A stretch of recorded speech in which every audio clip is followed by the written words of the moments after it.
Hello, welcome back. Yeah, I thought I'd show some records today. It's just some records that I've been using since I moved my system into this room. I've been using these records as well as many others to actually help me to get my system set up and tuned in how I like it. And yeah, so I thought I'd go straight into it and just show and maybe explain why I've been using these. This is the first album I'm going to show. It's by Nitin Sawhney. It's the album's called Migration. I believe this was released in 1995. This is on the Outcast label. I think Nitin Sawhney might have been the first artist that this label might have signed, but he's a terrifically talented musician and producer, and I really do enjoy his albums. And this one, it's the only vinyl record I've got of Nitin Sawhney, so. But I'm glad I bought it. I think I bought it in a record fair some time ago.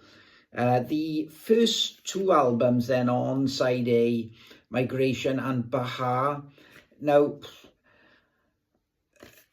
there's a lot of deep bass on this album and a lot of fast bass. So the test then for me is to get that bass sounding right, for my system to have a bit of grip on that bass and for it to deliver a sound which is very, very sort of clear, controlled with that grip, so that I can actually hear some sort of like the power and the heft of the bass, but for the bass also to be kept in check. So trying to avoid sort of boominess, sort of an overhang of bass then in the room. And yeah, as I was setting my system up, there were sort of it's trial and error, and then I could tell like, well, this doesn't sound right. That doesn't. With this, I started moving things around because I used two subwoofers as well. So again, placement of subwoofers really, really important. And I might show another video of how I've actually got those set up at the moment. But yeah, so just show this album. This is one album I've used, and very, very useful it was to, and really enjoyable listen. Let's have a little look here. So what else I've got here? I played this, so I really like this album. I wanted to play it. This is Tubeway Army Replicas. I believe it's the second album from 1979. Gary Newman there on the front cover. Yeah, just as an example, what's the track? Pray into the Aliens, that's the one. Yeah, a lot of like deep synth notes on it. Again, important to get that control. But I played it anyway because I like the album. I just wanted to hear how it sounded, and yeah, really enjoyed it. So just thought I'd show that one as well. What have we got here? Oh, there we are. We've got Joni Mitchell, Hejira. Got a sticker on the front there, £3. So at some point, many, many years ago, this album would have cost me £3. So what a terrific album it is as well. Features, of course, Jaco Pastorius on the bass guitar. It is a terrific album, and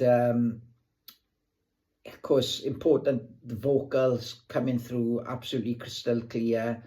And also the realism, really. What I'm trying to get towards, and the way I try to like perceive then how things to my ears should sound, it's like, I'm sitting, my chair's normally sort of sat in position there, and my speakers are in front of me, and it's the space then sort of that's in front of me, that space which is between the speakers, to the side of the speakers, the depth, the scale, and sort of the sound that comes out then it projects out in front. You know, and to get that control, the scale, the realism, the tonality then of the instruments. And this is kind of why I sort of like use these records. Years ago I might have used other records, but I don't use the same ones all the time. But you know, these are nicely done, nicely recorded and what have you. And of course, on this, just to as an example, we've got the title track, Hejira. We've got Black Crow is another record, a track I really like, Blue Motel Room. And apart from the wonderful vocals, also the bass playing on here, the leading edges of those notes being played, coming through the system, the sort of the timbral quality then of the instrument as well, that again adds to that realism. So yeah, that's kind of why I played that, but also played it for sheer enjoyment as well. Oh, Peasants, Pigs and Astronauts. This is the second album by Cooler Shaker. What a terrifically talented band.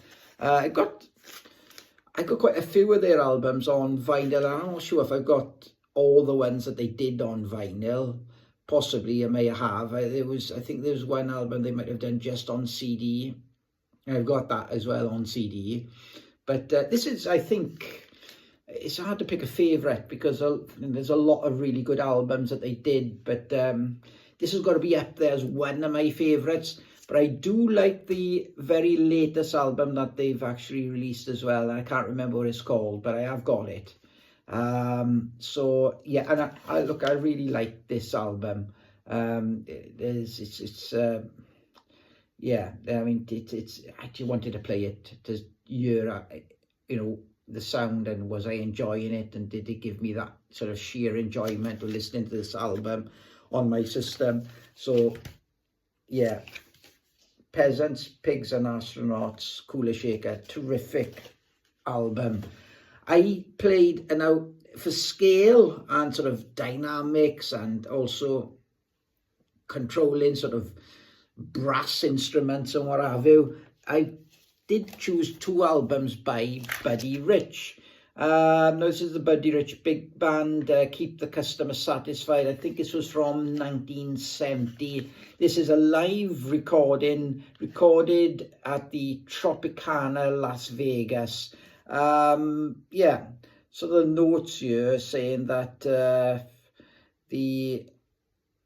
it's saying here, there we are, in recording this Buddy Rich live at the Tropicana, a new location recording technique was developed by recording engineer Reese Hamill to give you, the listener, the most acoustically perfect live sound reproduction ever achieved with the band.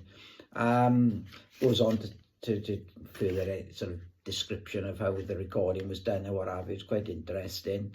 But yeah, this, you know, that sort of the scale, the sound stage, the placement of different musicians within the band in that space that I've been explaining, sort of like that's in front of me. Yeah, it sounded really good, and plenty of scale, plenty of depth, really good sound stage, and a good test, I think, for like, you know, on some systems, this album could sound a little bit shrill with the brass instruments, but these speakers on the system then keep that in check, and it's very, very smooth to listen to. And I got quite a few Buddy Rich albums. He did lots, but I've got a few of them. I think I might have about 7 or 8 maybe, and this is one of my favourites. So I played it and I enjoyed it. Another Buddy Rich album. This is live at, there we are, Buddy Rich, Very Alive at Ronnie Scott's. It's got £2 on the front of this one, so there you are. That's what this cost me. What a bargain. Ronnie Scott's a club in London, and this would have been, I don't know what the date was, but it would have been, I would imagine, during the 1970s. And yeah, again, you know, I'm trying to pick up the ambience then of the club, the atmosphere within Ronnie Scott's. It's a live recording, and yeah, you do pick up the little chatter amongst the audience, and the laughs and the claps, and the glasses with the ice in the glasses and so forth, sort of jingling away. And of course the performance, and that it's sort of very realistic, I think. It certainly gives you that realism of almost being there, being part of enjoying the actual performance, and that kind of sense of occasion you get from a live recording. There is a piece on here as well where he's, I think it's, they break for 20 minutes, and just before the break then he gets up and he talks to the audience, and yeah, he's quite funny. He's got that rapport with the audience, and you can sense that, and the audience sort of responding to him, and a lot of laughter and what have you, but the clarity of his voice coming through the speakers as well, you really hear that, and important that sort of gets reproduced well, because sort of like the spoken word then, or the vocal and coming through the system is really important to get right, I think. And yeah, so use this as well, and really enjoyed listening to it. Very good indeed. Let's have a look here. Okay, we've got an album here. I did play this one. Joan Armour Trading. I think this was third album, 1976. It was her third album. Recorded Olympic Studios, London. Produced and engineered by Glyn Johns. No, just an example. Side one, Help Yourself. The actual vocal recording and the delivery of how that vocal comes through are just absolutely superb. It's a really good album. I've got quite a few Joan Armour Trading albums. I've seen Joan Armour Trading in concert once. It was a really terrific concert, incredibly talented singer, songwriter. And that particular track that I mentioned there, yeah, again, sitting in my chair there and listening and to what's being played, and the vocal, just so much realism with it. Just really nicely done, well recorded, and enjoyed that. So yeah, important that sounds right, I think. Similarly, this is an album by John Martin, One World, and it's a really good album. I've had this for years. Still got the shrink on it, but the actual title track as well on here, wow, just again, you know, sitting there in that, looking into that space, and the speakers sort of like kind of disappears if the speakers are not there, and then you've got this sort of like musical sort of image in front of you, which is just very sort of clear and vivid, and just so engaging to listen to. And yeah, there's the title track of this, and that how he sings it is very, very good indeed, and I really enjoyed. I did see John Martin twice in concert. We saw him, who would have been back in the 1980s, but yeah. So I really enjoyed his concerts as well. Got quite a few John Martin albums. Yeah, terrific. I mean, there were many more. I mean, I played like some Dave Brubeck, Miles Davis. I like a lot of jazz as well, see, and Herbie Hancock is another one of my favourites as well. And yeah, just to finish the video, one other album. This is an album by Talking Heads, and it's actually called, the name of this band is Talking Heads. This is a double live album. Now, the first record of this album is a mixture of sort of radio and sort of radio recordings, live radio and concert recordings, I think from between 1977 1979. And yeah, it was a band I was really into many years ago, and I still enjoy listening to them now. And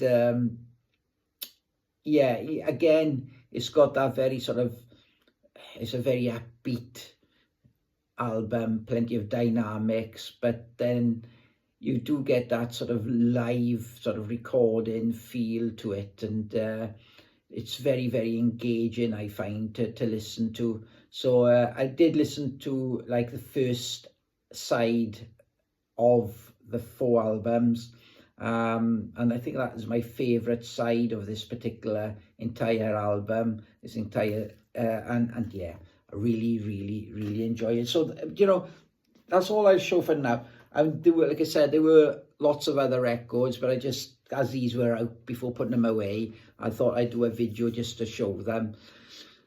So yeah, as it stands, it's taken me over a week really of moving speakers, moving my subwoofers in a different position, getting so the levels right, the volume right, getting the distances then from the walls and the space, getting my seating position in the right part of the room and so forth.